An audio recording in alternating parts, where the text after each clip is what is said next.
Hello everyone, my name is Viren Patidar और आज मैं आपके लिए लेकर आया हूँ एक नया session which is based on the refrigeration air conditioning. और उसमें भी जो स्पेसिफिक एक टॉपिक लिया है मैंने वो है simple air cooling system.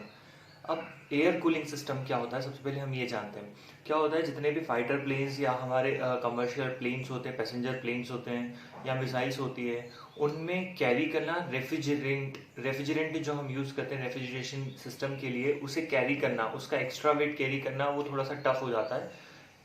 In place of that किसके रेस्पेक्ट में टफ हो जाता है, अगर हम एयर को यूज़ करें एज ए रेफ्रिजरेंट तो वो ज़्यादा ईजी रहेगा। क्यों? क्योंकि वहाँ पर एयर हमें भरपूर मात्रा में अवेलेबल है, जितना हमें रिक्वायरमेंट है हम उतना ले सकते हैं। तो एयर रेफ्रिजरेशन सिस्टम कुछ इसी प्रिंसिपल पे काम करता है। जैसे कि अगर मैं बात करूँ, एक नॉर्मल पैसेंजर ट्रेन के लिए 8 टन ऑफ रेफ्रिजरेशन इफेक्ट हमें रिक्वायर्ड होता है पैसेंजर्स के लिए। तो इतना रेफ्रिजरेशन इफेक्ट प्रोड्यूस करने के लिए मुझे बहुत ज़्यादा रेफ्रिजरेंट लेना पड़ेगा।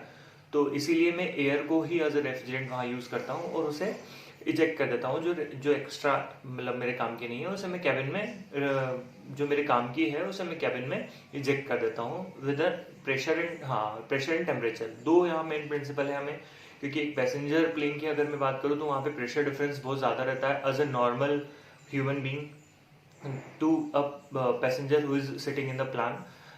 तो उसके प्रेशर को क्रिएट करना, जो वो इनहेल कर सके, जो हवा वहाँ है वो इनहेल कर सके, और टेम्परेचर मेंटेन करना, ये दो चीज़ें मेरा मेन काम होता है अगर मैं पैसेंजर की बात करूँ, पैसेंजर एरोप्लेन्स की बात करूँ तो। और अगर मैं फाइटर प्लेन्स की बात करूँ तो इलेक्ट्रॉनिक कंपोनेंट उसके इतने गर्म हो जाते हैं कि उन्हें मुझे ठंडा करना भी बहुत ज़रूरी हो जाता है। जैसे कि अगर मैं बात करूँ, एक फाइटर प्लेन है तो उसका इलेक्ट्रॉनिक कंपोनेंट जो कि 10 किलोवाट पे काम करता है लगभग, तो उसके इलेक्ट्रॉनिक कंपोनेंट को लगभग 3 TR रिक्वायर्ड होता है। 3 TR अगर मैं नॉर्मल घर की बात करूँ तो बहुत बड़ा हॉल के लिए मुझे रिक्वायर्ड होगा, बट वहाँ पे इलेक्ट्रॉनिक कंपोनेंट को सिर्फ ठंडा करने के लिए मुझे 3 टन ऑफ रेफ्रिजरेशन की ज़रूरत पड़ती है। तो ये सबसे बेसिक वाला एयर रेफ्रिजरेशन सिस्टम है। ये सिंपल, इसका नाम है सिंपल एयर कूलिंग सिस्टम। अब क्या प्रोसेस होती है मैं इसको एक्सप्लेन करता हूँ with the help of complete diagram and a cycle. अगर ये साइकिल नहीं बोलेंगे हम इसे, ये साइकिल नहीं, कंप्लीट साइकिल, क्योंकि एक बार जो हवा हम ले लेते हैं उसे हम इजेक्ट नहीं करते हैं, हम उसे कैबिन में रिलीज करते हैं और उसका यूटिलाइज करते हैं कंबशन के लिए भी, जैसे कि प्रोसेस में देखते हैं। मैं एक रैम कंसीडर कर रहा हूँ, ये एक चैम्बर है। ये अगर इस डायरेक्शन में एरोप्लेन मूव कर रहा है, ओके, ये एक एक्स्ट्रा चैम्बर है जहाँ पे हवा अंदर आएगी। अब हवा, मैं सबसे पहले एटमॉस्फेयर कंसीडर कर रहा हूँ, ये एरोप्लेन है एक ऊपर उड़ रहा है जो, तो यहाँ पे हवा है, हवा यहाँ पे बाहर, तो वहां पे जो हवा का कंडीशन होगा उसे हम कहते हैं एम्बियंट एयर। वहां पे जो हवा होगी एरोप्लेन के जस्ट बाहर, उसे हम नाम देंगे एम्बियंट एयर। मीन्स यहाँ का प्रेशर टेम्परेचर हो जाएगा ambient pressure and ambient temperature. इस सिचुएशन को मैं नाम दे रहा हूँ 1। जैसे ही ये हवा, यहाँ एरोज दिख रहे हैं, ये हवा रैम के अंदर एंटर करेगी, या एरोप्लेन में बोल देता हूँ प्लेन के अंदर एंटर करेगी, तो ये कहलाता है रैमिंग प्रोसेस। तो पहली प्रोसेस है हमारी 1 to 2, it is ramming process. इसके अलावा हम इसको और डिस्कस करेंगे डिटेल में। तो जैसे ही हवा बाहर से प्लेन के अंदर एंटर करती है, तो अगर एक एक्सपांडेबल एयर है, एक्सपांडेड एयर है, उसे मैं अगर कंप्रेस करने की कोशिश करूंगा, या मैं उस हवा को किसी रैम के अंदर या किसी चैम्बर के अंदर इंसर्ट करने की कोशिश करूंगा forcefully, because the aeroplane is moving in that direction, तो फोर्सफुली अगर मैं कर रहा हूँ उसे, तो उसका प्रेशर और टेम्परेचर चेंज होगा। तो यहाँ पे टेम्परेचर की मैं बात करूँ तो कि बहुत ज़्यादा एयर है तो उतना टेम्परेचर इफेक्टिव नहीं रहेगा, बट प्रेशर, क्योंकि यहाँ पे खुला हुआ है और यहाँ पे अचानक से उसे कंप्रेस कर दिया गया है इनर रैम, तो 1 से लेकर 2 तक ये जो प्रोसेस है ये रैमिंग प्रोसेस है। रैमिंग प्रोसेस होता क्या है कि जो खुली हवा है उसे हम एक रैम के अंदर कंप्रेस कर रहे हैं, तो ये कंप्रेसिंग प्रोसेस है। जो रैमिंग प्रोसेस है एक्चुअली एक कंप्रेशन प्रोसेस है जिसमें प्रेशर इंक्रीज होता है। बट हम बात कर चुके हैं टेम्परेचर की, टेम्परेचर में इतना चेंजेस नहीं आता है। टेम्परेचर में चेंजेस आएगा सिर्फ फ्रिक्शन के कारण, जो रैमिंग, जो हवा वहां टकरा रही है उनमें जो हीट जनरेट हो रही है उसके कारण टेम्परेचर चेंज आएगा सर, बाकी उतना डिफरेंस नहीं आएगा क्योंकि we are taking more amount of air there.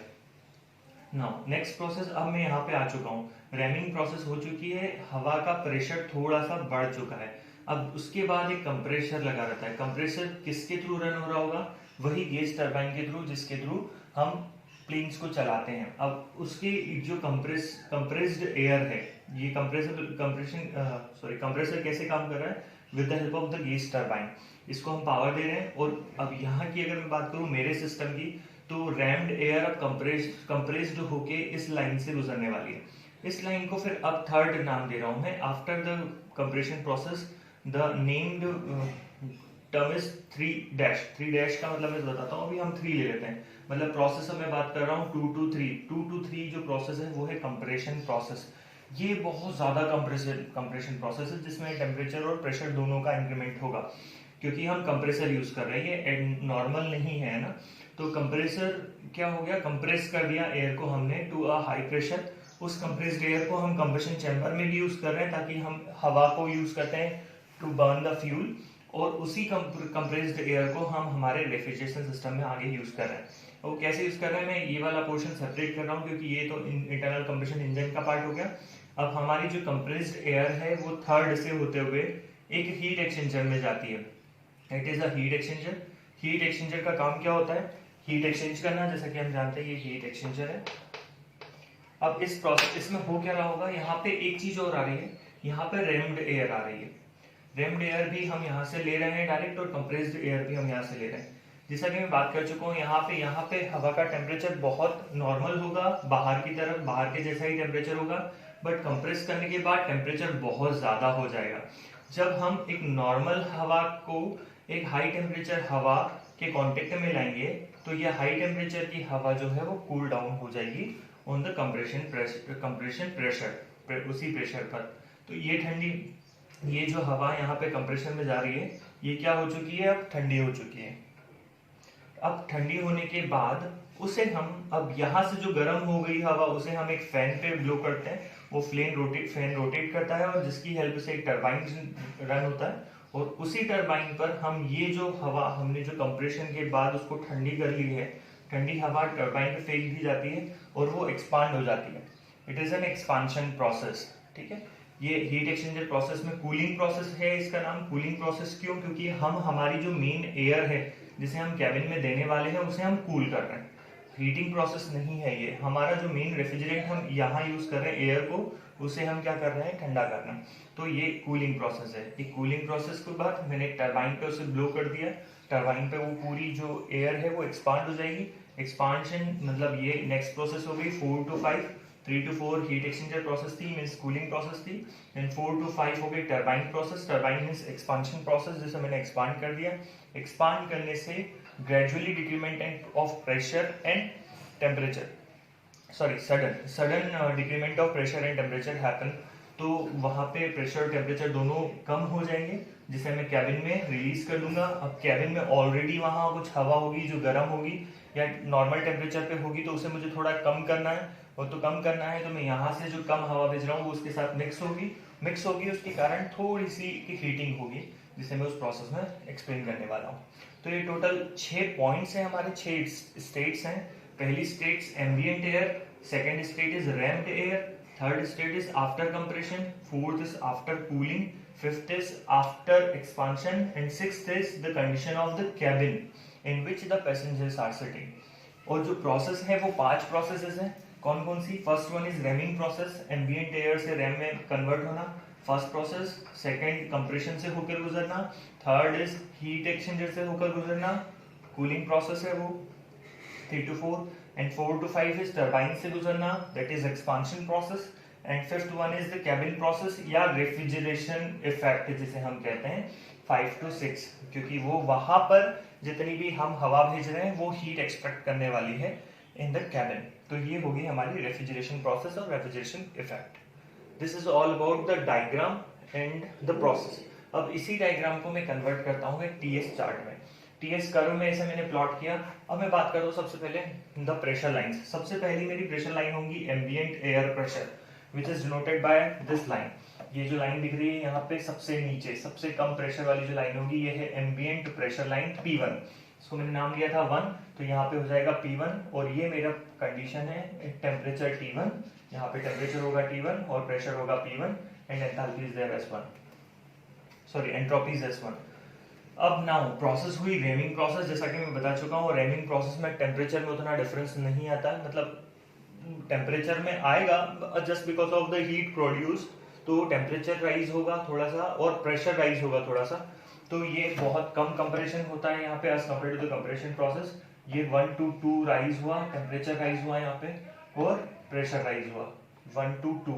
This process is रेमिंग process, but actual में आइडियल रेमिंग प्रोसेस है ये। आइडियल रेमिंग प्रोसेस मतलब वहां पे कोई एक्स्ट्रा हीट जनरेट नहीं हुई या लॉस नहीं हुआ मेरा, बट हम फ्लूइड में पढ़ते थे कि there must be a entrance loss. एक एंट्रेंस लॉस होता है कि एक फ्लूइड अगर किसी चीज में एंटर कर रहा है तो एक एंट्रेंस लॉस होता है, उस लॉस के कारण मुझे रेमिंग इफिशिएंसी गिवन होगी। रेमिंग इफिशिएंसी मुझे क्या देंगे कि 2 की वजह, मतलब जो प्रेशर था आइडियल रैम प्रेशर P2 वो उतना नहीं पहुंच पाता है, उतना ऊपर तक हाई नहीं हो पाता है, उससे थोड़ा कम रह जाता है, तो कम में मैं इसे ले रहा हूँ actual ramming pressure, actual ram pressure P2 dash, इसलिए मैंने यहाँ पे इसे 2 डैश से दर्शाया था।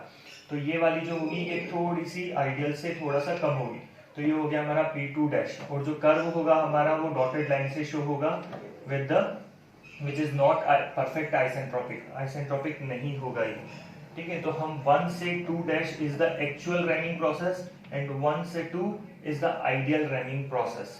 अब मैं कंसीडर कर रहा हूँ कि यहाँ पे लॉसेस थे कुछ, तो जो हमारा पॉइंट है वो कहाँ पहुंच गया है 2 डैश। तो 2 डैश से अब नेक्स्ट प्रोसेस आती है कंप्रेशन। कंप्रेशन प्रोसेस में बहुत ज्यादा कंप्रेस कर रहे हैं हम उसे, कंप्रेस कर रहे हैं तो बहुत ज्यादा प्रेशर इंक्रीमेंट होगा और टेम्परेचर इंक्रीज होगा। तो यहाँ पे दिख रहा है 2 डैश से डायरेक्ट एक आइसेंट्रोपिक लाइन दिख रही है, आइसेंट्रोपिक लाइन से 3 पॉइंट तक पहुंच गया। सेम मैं लेना चाहूंगा जैसे कि टरबाइन की एफिशिएंसी होती है, कंप्रेशन की एफिशिएंसी होती है, they do not work on the perfect isentropic और गिव द 100% एफिशिएंसी। तो यहाँ पे हमारे पास एक लाइन आ रही है dotted line which denotes the non isentropic process और the actual process, actual drop जो होगा यहाँ पे, एक्चुअल इंक्रीमेंट होगा जो एंथैल्पी में वो।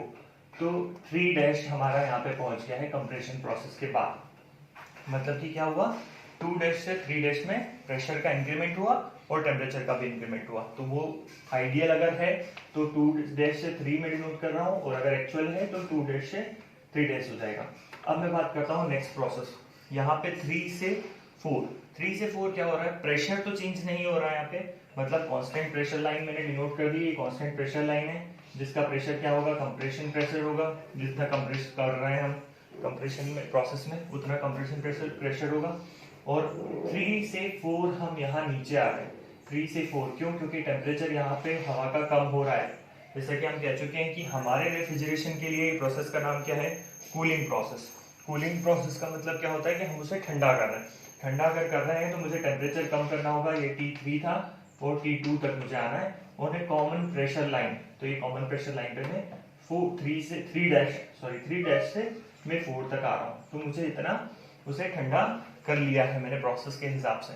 तो 4 तक अब मैं आ गया। 4 के बाद है turbine. Turbine is an expansion process, ये जो कि मेरी 4th प्रोसेस है, एक्सपांशन प्रोसेस है टरबाइन।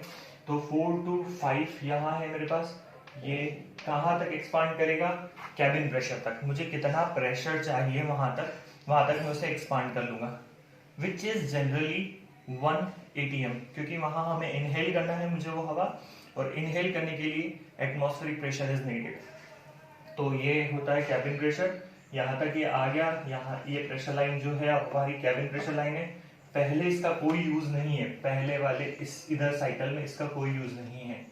इधर सिर्फ एम्बिएंट, रैम्ड, आइडियल रैम्ड और एक्चुअल रैम्ड, ये 3 प्रेशर नीडेड है, और इस साइड मुझे कैबिन प्रेशर नीडेड है। तो बस कैबिन प्रेशर तक मैं आ चुका हूँ, यहाँ पे एक्सपांड हो गई है। सेम जैसा कि हम कंप्रेशन में पढ़ चुके हैं कि आइडियल अगर काम करेगा तो आइसेंट्रोपिक प्रोसेस नहीं रहेगी, वो आइसेंट्रोपिकली वर्क नहीं करेगा। तो ये 5 से, अगर एक्चुअल में बात करूँ, अगर एफिशिएंसी दी है मुझे, तो 5 डैश तक डिग्रीज हो पाएगा टेम्परेचर, उतना डिग्रीज नहीं हो पाएगा, बट प्रेशर उतना ही रहेगा। नाउ अब मैं बात कर रहा हूं, अब ये हवा हम कैबिन में छोड़ रहे हैं एक्सपांशन के बाद, जो कि हमारी मेन प्रोसेस है विच इज रेफ्रिजरेशन प्रोसेस। अब एक हवा है जो थोड़ी गर्म है, जो कि ऑलरेडी कैबिन में प्रेजेंट है, वो ह्यूमन बॉडी के कारण या नॉर्मल एरोप्लेन का चैम्बर है, जो हीट एक्सचेंजर बाहर की हवा से गर्म हो रही है, उसे हम अगर थोड़ी सी ठंडी हवा भेज देंगे तो वो जो ठंडी हवा है वो वहाँ की हवा के कांटेक्ट में आके थोड़ी गर्म होगी, और जो अंदर की गर्म हवा है वो थोड़ी ठंडी होगी। तो it is a mixture of two air, है ना, मिक्सचर ऑफ एयर है।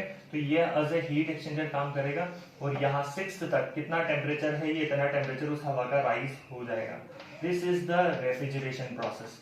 5 डैश, अगर 5 डैश है तो 5 डैश टू 6, और अगर आइडियल है हमारा टरबाइन तो 5 to 6। ये 6 पर आकर हमारी यह प्रोसेस खत्म हो जाती है। And this process is happened again and again, मतलब कि वो साइक्लिक है वो एक तरह से, बट हम सिर्फ रेफ्रिजरेंट जो है हम यूज नहीं कर रहे हैं उसे, इसलिए ये प्रोसेस चलती रहती है। और जो बची हुई एक्स्ट्रा एयर है जो कि यहाँ पे से हम ले रहे थे रैम्ड एयर, वो हम उसको यूज करते हैं एक फैन को रन करने के लिए जिससे टरबाइन चलता है। उस एयर का भी साइकिल भी ये नहीं है, मुझे सिर्फ मेन जो रेफ्रिजरेंट मैंने यूज किया वो साइकिल मुझे ड्रॉ करना है। तो this is that cycle, air refrigeration cooling system cycle. अब मैं नेक्स्ट अप्रोच कर रहा हूँ इन्हीं पांचों प्रोसेस के डिटेल में। तो इस डायग्राम को मुझे मिटाना पड़ेगा। I will work on that cycle only.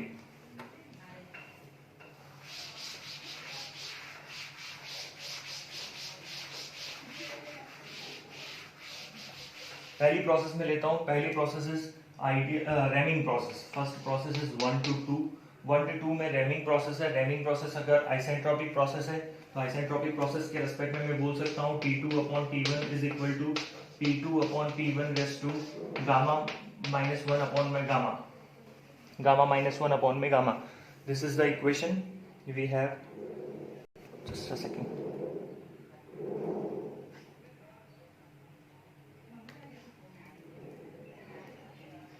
Gamma minus 1 upon gamma is the right.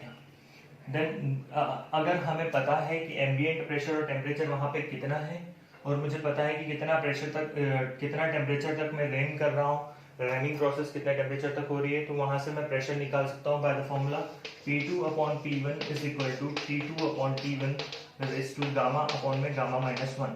This is the process जहाँ से हम प्रेशर निकाल सकते हैं। अगर मैं बात करूँ टेम्परेचर की, तो टेम्परेचर निकालने के लिए मुझे थोड़ा सा कंप्रेशन फ्लो में जाना पड़ेगा। The ratio T2/T1 is equal to 1 plus gamma upon में gamma minus 1 into M square. This is gamma minus 1 upon 2, gamma minus 1 upon 2 into M square, where M is the Mach number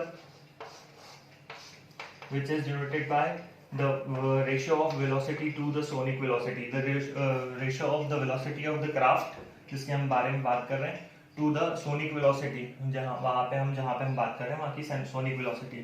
इसको भी हम निकाल सकते हैं under root gamma R T से। ये compressible flow का है, ये रेफ्रिजरेशन का पार्ट नहीं है। कंप्रेसिबल फ्लो जब हम फ्लूइड मैकेनिक्स में या गैस डायनामिक्स में पढ़ते हैं तब का है। तो यहाँ से हम कैलकुलेट कर सकते हैं रैमिंग प्रेशर कितना तक हमने रैमिंग प्रोसेस के कारण कितना प्रेशर इंक्रीज हुआ है। अगर वो आइडियल रहता है रैम तो ठीक है, अगर वो एक्चुअल है तो मुझे इसकी इफिशिएंसी पे भी काम करना पड़ेगा। तो इसकी इफिशिएंसी का फॉर्मूला होगा, इफिशिएंसी का फॉर्मूला हो जाएगा एक्चुअल मतलब यहाँ का प्रेशर ड्रॉप कितना है। ये प्रेशर ड्रॉप कम दिख रहा है हमें क्योंकि, तो ये हो जाएगा P2 dash minus P1 to the actual. This is the actual, this is the ideal, P2 minus P1।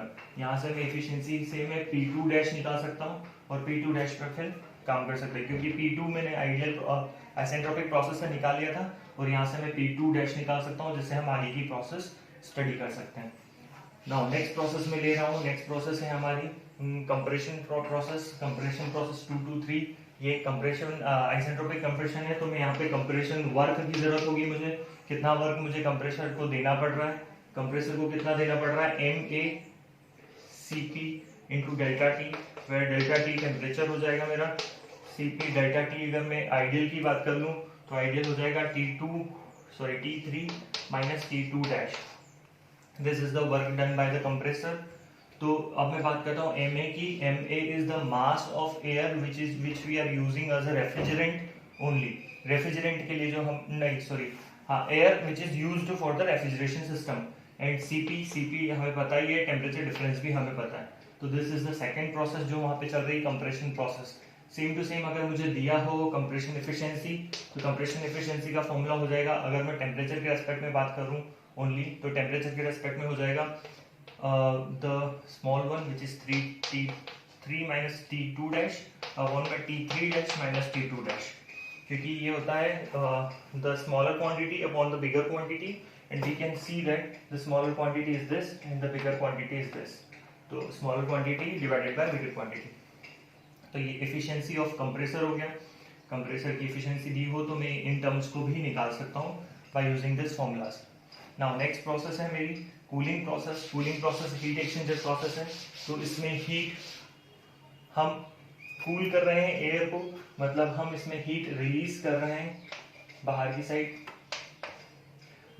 Release कर रहे हैं। तो कितना हीट हमने रिलीज किया फॉर कूलिंग, हमारी जो हवा है वो कितनी कूल हो जाएगी, वही उसका फॉर्मूला भी सेम होगा, मास of air into Cp into delta T. Same हम लिख रहे हैं यहाँ पे टेम्परेचर चेंज कितना हो रहा है उतना हीट हमारा रिलीज हो जाएगा, which is T3 minus T4, और अगर ये T3 डैश है तो T3 डैश माइनस T4। ये हमारा कूलिंग हो गया। जो हवा हम जो रेफ्रिजरेंट को कूल कर रहे हैं ये वो है, ये रेफ्रिजरेशन इफेक्ट नहीं है। रेफ्रिजरेशन इफेक्ट हमारा कहाँ हो रहा है 5 डैश टू 6 और 5 to 6 में बोल सकता हूँ। तो ये है third process, cooling process.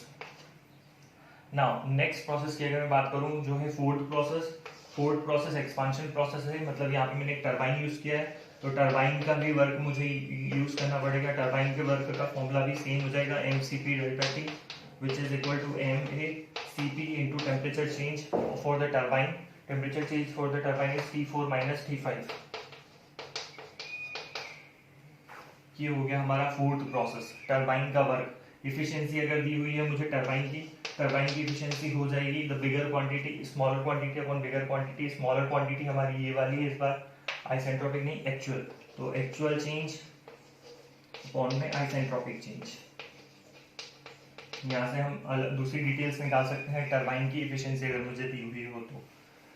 Next and last process जो हमारी इंपॉर्टेंट प्रोसेस है, जो जिसके कारण हम ये पूरा प्रोसेस कर रहे हैं, which is refrigeration process. Fifth process है 5 to 6 होने वाली है रेफ्रिजरेशन प्रोसेस, जो कि यहाँ से चल रही है टू 5 डैश। अगर ये आइसेंट्रोपिक प्रोसेस है तो 5 डैश टू 6 चल रही है, 5 डैश टू 6 चल रही है अगर टरबाइन इज नॉट वर्किंग आइसेंट्रोपिकली। तो ये रेफ्रिजरेशन प्रोसेस है, ये हमारे काम की रेफ्रिजरेशन हीट जो हम कैबिन से ले रहे हैं वो हीट कितनी हो जाएगी, वही होगी MACP into delta T which is equal to MACP into temperature change given by T6 minus T5 dash. In most of the numerical we are going to solve, the QR is given in the TR condition, means ton of refrigeration। मुझे बोला जाएगा कि एक passenger aircraft है वो 6 TR पे काम कर रहा है, मतलब मुझे QR is given in the terms of TR। If QR is RTR, R is the quantity और I considered it XTR, तो मैं इसे किलोवाट में कन्वर्ट कर सकता हूँ बाय मल्टीप्लाइंग बाय 3.5, और मिनट में कन्वर्ट कर सकता हूँ बाय मल्टीप्लाई बाय 210 किलोजूल पर मिनट और किलोजूल पर सेकेंड विच इज किलोवाट। तो ये मुझे क्वेश्चन में गिवन होगा, मोस्ट ऑफ केसेस में गिवन होता है अगर हम न्यूमेरिकल्स की बात करें तो। अगर मैं डेरिवेशन की बात कर रहा हूँ तो यहाँ से हमें क्या रिक्वायर्ड होगा, मास ऑफ एयर कितना मुझे यूज करना है, मैं यहाँ से वो निकाल सकता हूँ। क्योंकि कैबिन का टेम्परेचर मुझे पता होगा कि कितना है, क्योंकि क्या जिस कैबिन में हम बैठे हैं वहाँ का टेम्परेचर तो हम कैलकुलेट कर ही सकते हैं, तो ये मुझे पता होगा।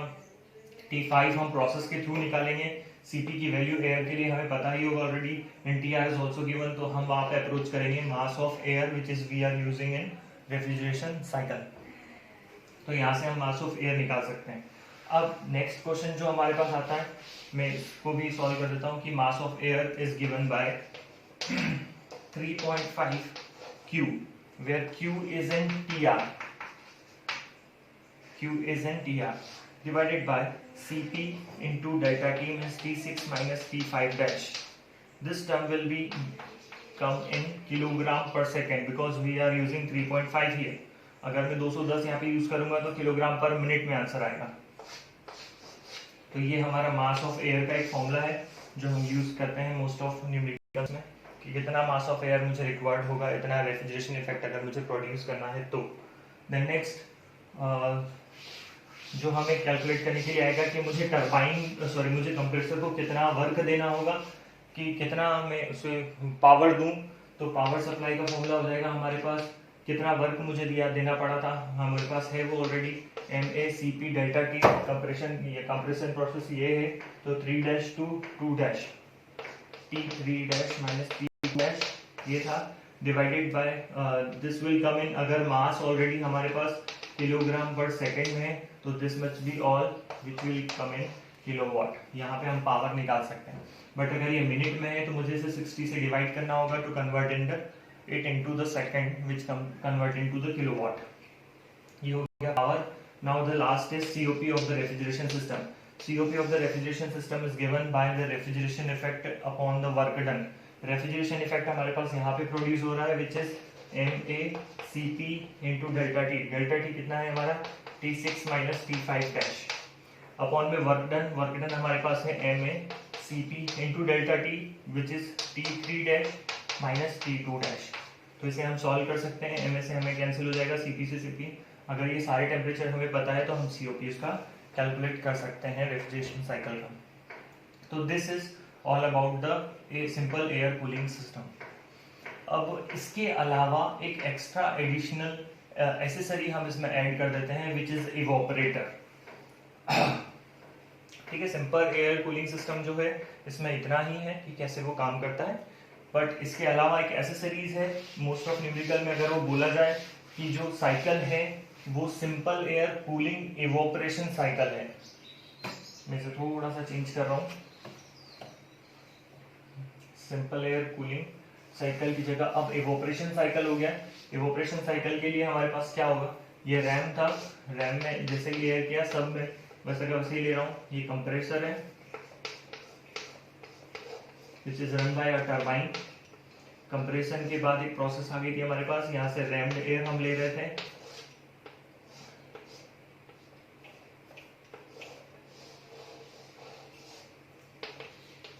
ये हीट एक्सचेंजर है जैसा पहले था। मैं फिर से सारे पॉइंट्स के नाम दे देता हूँ। दिस इज 1 कंडीशन, रैम के बाद वो हो गई थी 2, कंप्रेशन के बाद वो हो गई थी 3, हीट एक्सचेंजर के बाद हो गई थी 4। यहाँ पे हम अब हम एक इवोपरेटर यूज करते हैं। इवोपरेटर फ्लूइड के तौर पे हम यूज करते हैं वाटर, अल्कोहल और अमोनिया। ये तीनों फ्लूइड्स अलग अलग कंडीशन से अलग अलग क्राफ्ट्स के लिए यूज किए जाते हैं। तो अगर मैं यहाँ पे एक चैम्बर यूज करूँ, चैम्बर के अंदर एक फ्लूइड भर दिया जाता है, मे बी दैट वाटर और अल्कोहल और अमोनिया, जो भी वो फ्लूइड होगा वो हीट अप होकर उसके वेपर्स यहाँ पे क्रिएट होंगे which is not left in the atmosphere, है ना। ये डायग्राम बस ऐसा है। फिर यहाँ पे जो एयर है वो हम उसे यूज कर रहे थे फैन चलाने के लिए, और यहाँ पे जो है हम उसे टरबाइन पे थ्रो कर रहे थे और कैबिन में हम उसे दे रहे थे, ये कैबिन में। तो सिर्फ एक प्रोसेस बढ़ी है हमारी 4 to 5 which is evaporation process, न 4 to 5 to 6 and 6 to 7 एक एक्स्ट्रा स्टेट हमारी बढ़ गई है। तो उसे मैं उस डायग्राम में कैसे शो करूंगा, which is this evaporation process। एक प्रोसेस हमारी बढ़ जाएगी। This will convert into the expansion processes 5 to 6 and the refrigeration effect is 6 to 7। बीच में एक प्रोसेस हमारी बढ़ रही है, 5 और 6 हो गया ये फोर्थ प्रोसेस जो है वो है हमारी evaporation process which is 4 to 5। यहाँ पे देख रहे हैं 4 to 5 हमने एक इवोपरेटर चैम्बर यूज किया है। इसके अंदर जो फ्लूइड भरा होता है वो वाटर, अमोनिया और अल्कोहल, तीनों में से अलग अलग स्टेट से हम कोई भी यूज कर सकते हैं, कोई भी नहीं, अलग अलग स्टेट के हिसाब से हम यूज कर सकते हैं। और 5 के बाद यहाँ पे वो नॉर्मल कंडीशंस आ गई। तो इसमें थोड़ा सा चेंज हो जाएगा कि 3 to 4 हम यहाँ ले रहा हूँ क्योंकि 4 से 5 मुझे और बढ़ाना है।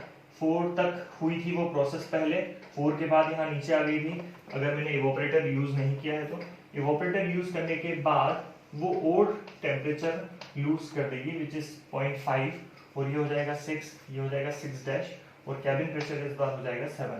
Cabin temperature and cabin pressure.